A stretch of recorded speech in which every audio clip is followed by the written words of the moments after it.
Mohon izin, ini kebetulan hadir nih para guru ya, para dosen, para peneliti ada dari Sulawesi, terima kasih. Ini ada dari Nusa Tenggara, ada dari Sumatera dan dari Jawa. Ini kita melihat miniatur Indonesia pada webinar kali ini. Teman-teman, pada sesi ini saya ingin coba menawarkan ya, beberapa gagasan yang memiliki peluang untuk coba mengintegrasikan etnoneuro pedagogik. Nanti akan kita lihat seperti apa perspektifnya dan bagaimana prospek tipnya. Secara sederhana, eh, pembelajaran begitu ya, atau ikhtiar pendidikan itu kan selalu tergantung pada dua faktor. Para peneliti sepakat secara umum dan sederhana membagi, meskipun tidak pas 50% 50% ya, tapi kecenderungannya ada dua faktor yang cukup mempengaruhi proses-proses pendidikan atau pembelajaran. Pertama, nature ya. Kalau manusia terlahir dengan ciri-ciri fisik, warna mata yang khas, ciri wajah, lembut, juga terlahir dengan ciri-ciri kepribadian yang unik serta kecenderungan perilaku. Termasuk neuro juga. Jadi secara genetik ada anak-anak yang di arsitektur otaknya, di sistem neuronnya memiliki kecenderungan-kecenderungan tertentu. Ada misalnya anak yang memiliki kecenderungan dia akan potensi sekali begitu menjadi sangat religiusitas, sangat mudah menerima keyakinan beragama. Nah, ini juga ada potensi sedih di struktur neuronnya. Yang kedua, nurture ya. Ini yang erat kaitannya dengan pengalaman pendidikan, lingkungan sosial, budaya, dan kayak pengasuhan. Dari dua konsep ini, nurture ini membuka ruang kepada neuropedagogik, sedangkan nurture ini membuka ruang kepada etnopedagogik. Dari dalam paradigma ini, bahwa dua hal itu sesuatu yang mungkin berpeluang bisa terintegrasi pada berbagai aktivitas pembelajaran. Transformasi pembelajaran yang tren saat ini secara sederhana, transformasi di sini dimaknai dengan ikhtiar luar biasa ya, extraordinary. Jadi bukan lagi ikhtiar rutin, bukan lagi ikhtiar yang biasa-biasa saja, tapi ini extraordinary ikhtiar.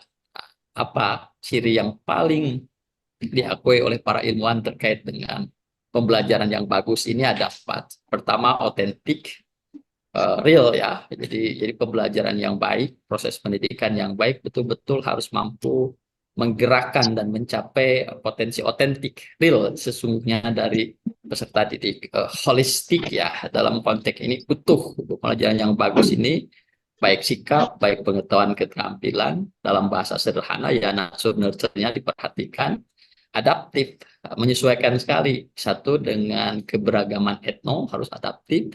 Dua, juga adaptif dengan arsitektur dan sistem otak atau sistem saraf murid. Inklusif, nah ini peluang. Jadi kalau kita bisa mengemas antara nature dan nurture ini akan membuka ruang inklusivitas. Jadi kita tidak lagi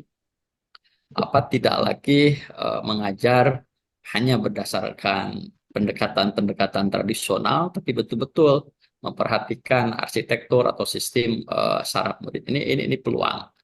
Nah, pemenuhan potensi individu ini secara optimal harus pada akhirnya mencari kearifan lah, keseimbangan barangkali antara nature dan nurture-nya ini. Nah, secara sederhana yang dikembangkan oleh beberapa ilmuwan bahwa psyche ya, atau jiwa begitu ya, atau dalam konteks terakhir ini sangat terpengaruh oleh empat faktor sebenarnya. Yang pertama itu ada mind ya. Mind ini awalnya hanya fungsinya sederhana bagaimana berpikir. Tapi mind ke sini dengan teknologi, dengan kemajuan neuroscience sudah berkembang. Jadi otak itu bukan hanya bagaimana tempat dimensi atau proses kognitif, tapi otak ini mengatur juga sosio-emosional begitu, mengatur juga perilaku, mengatur juga psikomotorik. Jadi otak ini sebagai pusat pengendali nilai-nilai luhur kemanusiaan ini ada di otak sekarang. Anaknya berakhlak, begitu anaknya pintar, anaknya berkepribadian tinggi, anaknya terampil melakukan beberapa hal. Ini tren-trennya ini sekarang ada di otak pengendalinya.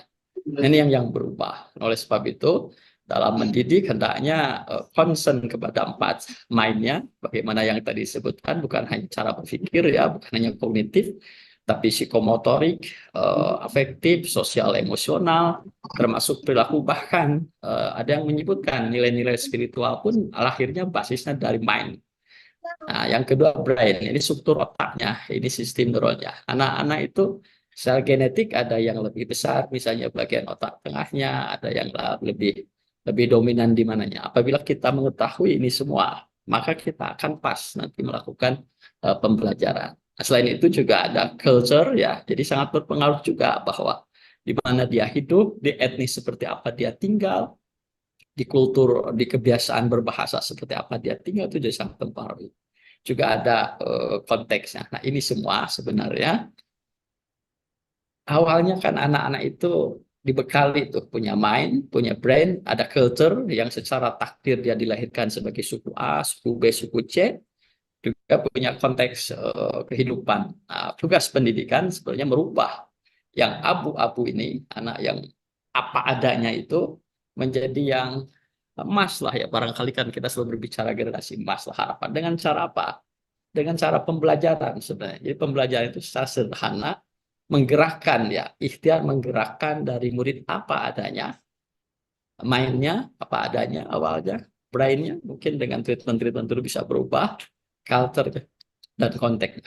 Di treatment dengan sebuah pembelajaran, karena sederhana pembelajaran itu ikhtiar menggerakkan murid dari apa adanya ke apa yang seharusnya, apa yang kita harapkan. Nah, dalam perspektif etnopedagogik ada banyak sekali sebenarnya teori bagaimana merubah value ya atau nilai-nilai dalam diri orang. Pertama, model sistem bioekologi ya, ini Bronfenbrenner ya, mungkin dari Jerman, mungkin temannya Francisca juga ya.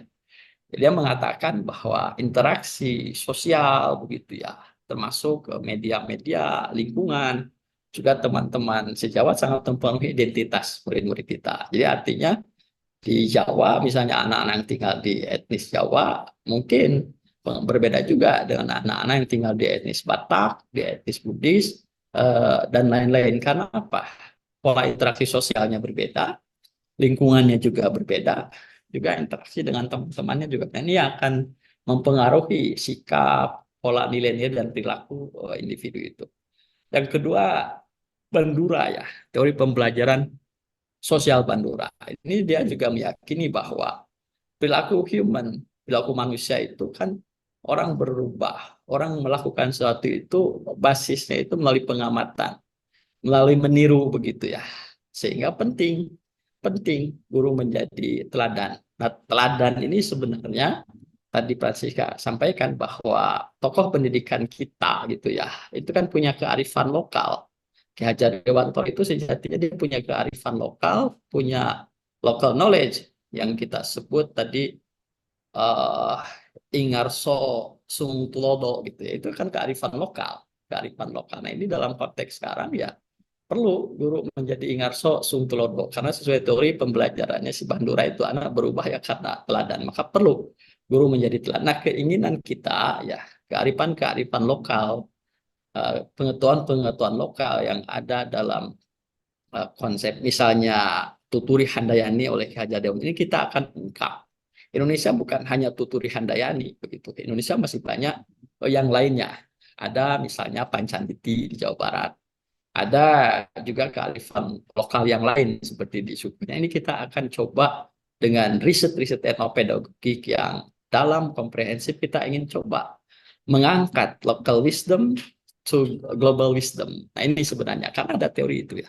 Terus yang ketiga, teori orang berubah ini juga dari Vygotsky itu simpel aja. Tadi ya lingkungan mempengaruhi bahasa dan perilaku ini. Jadi penting pola-pola komunikasi gitu. Makanya kenapa etnis-etnis di kita sangat kaya akan bahasa, ada bahasanya. Ini pun sangat mempengaruhi sebenarnya pola perilaku individu. Kalau kita pelajari misalnya bahasa Jawa, beda dengan bahasa Sunda gitu ya, bahasa Batak dan ini juga akan berpengaruh misalnya ke perilaku individu. Ini teori sebenarnya dari etnopedagogik yang semuanya itu baik dari bahasa juga ada pengaruh sebenarnya ke arsitektur otak dan lain-lain. Nah, dalam konteks neuropedagogik sebenarnya ini ada yang menarik nih dari WHO ya tahun 2022. Anak-anak dari keluarga kurang mampu menarik masyarakat adat, etnis-etnis minoritas, dan pengungsi internal di kita tidak ada pengungsi, atau orang-orang yang tidak memiliki kewargaan, pengungsi dan migran juga mempunyai risiko yang lebih tinggi untuk mengalami masalah ya dengan kondisi neurologisnya. Jadi teman-teman, meskipun misalnya secara genetik dilahirkan dia itu bagus, kondisi neuronnya, sistem otaknya bagus, sistem sarafnya bagus, yang berkembangnya misalnya otak bagian berpikir kreatifnya bagus, itu secara genetik. Namun ketika dia hidup dalam suatu etnis, apalagi itu etnis budaya, hidup dalam masyarakat adat tertentu, maka ini akan beradaptasi perkembangan otaknya dari tadinya misalnya sejak lahir genetik otak bagian kreatifnya itu bagus begitu, tapi dia hidup di sebuah komunitas yang diminta menghafal terus, maka lama-lama akan berkurang itu, malah banyaknya menghafalnya. Ini sangat penting. Jadi oleh sebab itu dari sini terlihat hubungan esensial begitu antara etnopedagogik dengan neuropedagogik. Nanti Pak Dokter Puko bisa akan mengurai lebih dalam tentang neuropedagogik ini. Itu temuan WHO. Terus yang kedua bahwa masih juga WHO bahwa kesehatan otak itu dia definisikan ya adalah keadaan fungsi otak di seluruh domain. Jadi otak itu tidak hanya fungsi kognitif lagi, sekarang sudah ke fungsi kognitif, fungsi sensorik, fungsi sosial emosional, perilaku dan motorik. Bahkan ada juga riset yang mengatakan bahwa perilaku-perilaku spiritual pun dari otak dikendalikannya. Sehingga orang-orang menyebut bahwa otak itu adalah sumber luhur kemanusiaan. Jadi nilai luhur kemuliaan kemanusiaan itu ada di otaknya. Karena di sana ada nilai luhur kepribadian, ada nilai luhur kecerdasan, ada nilai luhur lain.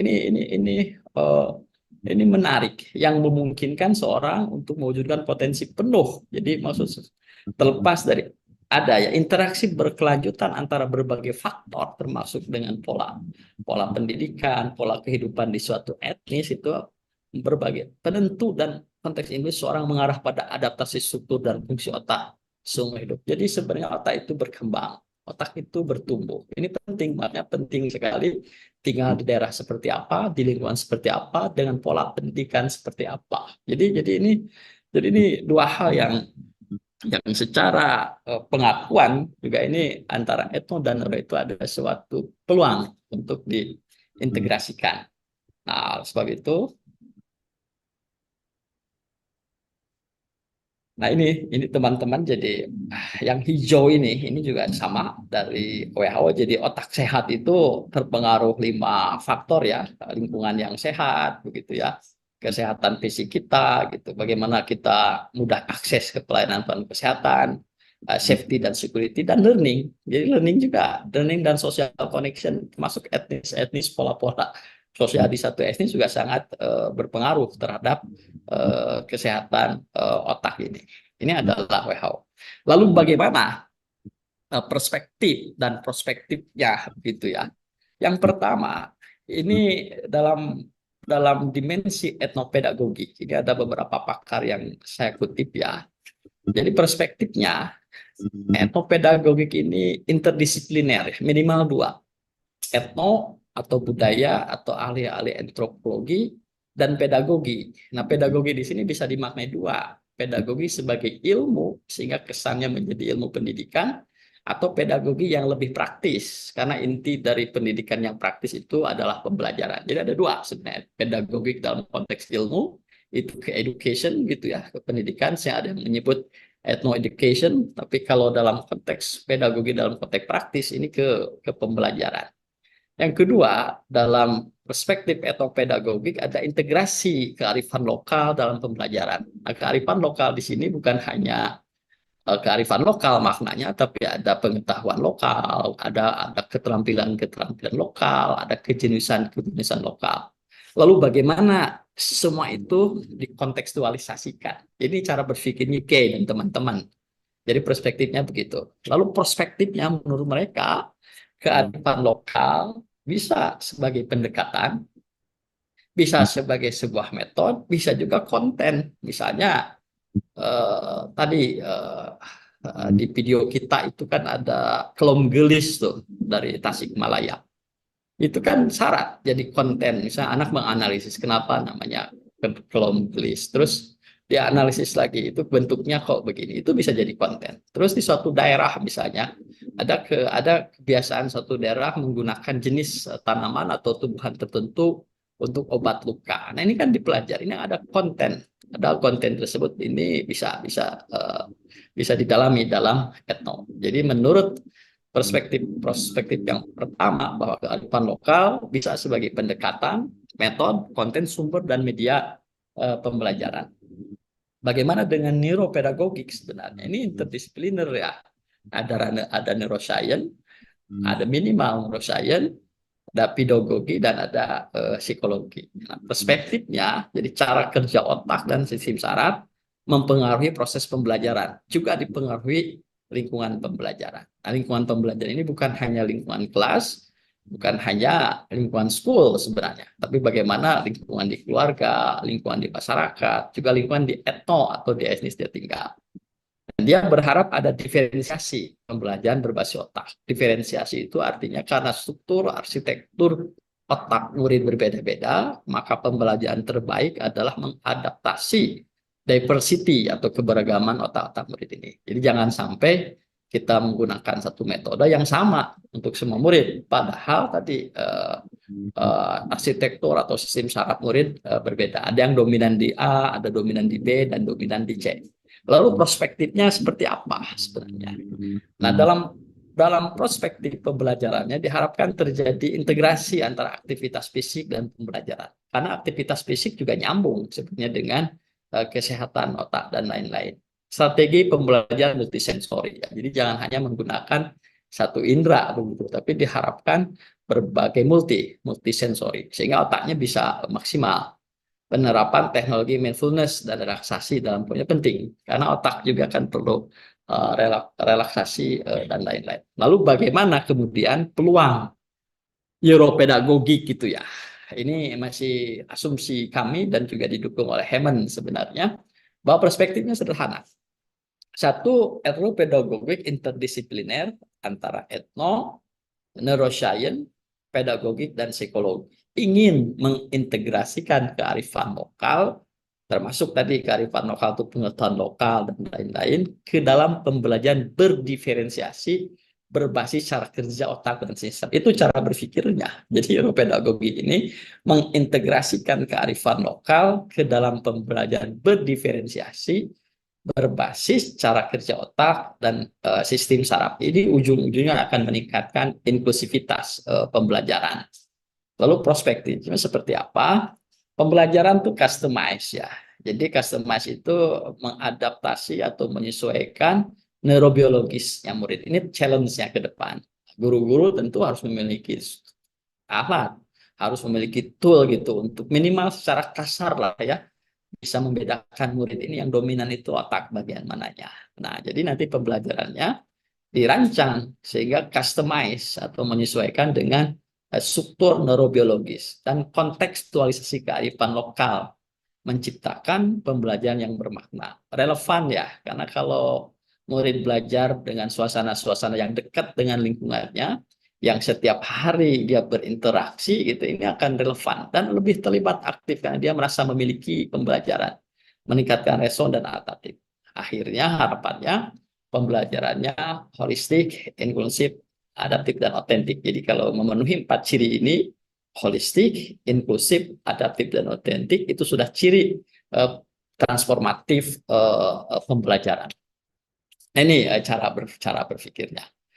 Lalu seperti apa sebenarnya pendekatannya? Ini adalah sebuah banyak sekali ya teman-teman. Ini contoh beberapa kasus yang membuka ruang kita sebenarnya untuk melakukan riset lebih dalam lagi.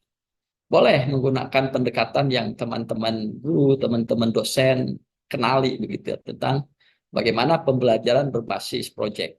Ada dua nanti dimensinya, satu yang berkaitan dengan etnopedagogik, yang kedua neuropedagogik. Misal mengeksplorasi dan menghargai budaya lokal. Seperti proyek yang melibatkan penelitian sejarah komunitas, tradisi, atau praktek-praktek lokal lain. Lalu neuronya gimana? Menggunakan berbagai keterampilan kognitif seperti kreatif, mendorong pembelajaran aktif, dan pemecahan masalah yang merangsang berbagai area otak. Jadi ini menarik. Jadi kalau gelis misalnya, kalau gambarnya simpel kan otak yang bekerja mengamatinya kan juga bukan semua bagian otak. Tapi kalau gelis itu dirancang warna-warni begitu ya. Mungkin nanti Bu Eti cerita itu tentang gelis, dia akan lebih, otak itu akan banyak fungsi otak yang bekerjanya. Terus multisensori gitu ya. Nah, di etnopedagogik misalnya menggunakan alat peraga. Nah, alat peraga ini kan bisa jadi keterampilan-keterampilan lokal. Payung gelis kan bisa jadi alat peraga. Kelom gelis alat peraga. Musik juga kita kuat dengan salung, seruling gitu ya. Ini musik-musik etnis yang bisa kita angkat. Atau cerita-cerita lokal dan lain-lain, dan seni dari budaya lokal untuk mengajar konsep-konsep yang berbeda. Karena setiap alat peraga, setiap alat musik, setiap cerita dan seni itu yakin punya nilai-nilai yang berhubungan dengan pendidikan, dan barangkali ada konsep-konsep pendidikan di sana. Nah, ini etnopedagognya. Lalu neuronya di mana? Melibatkan berbagai indera dalam proses pembelajaran yang dapat membantu memperkuat memori dan pemahaman melalui pengalaman sensorik yang beragam. Ketika mendengar musik kan beda otak itu bekerjanya. Kemudian otak itu mendengar cerita juga kan berbeda responnya. Jadi sangat banyak. Lalu yang storytelling juga memungkinkan ya.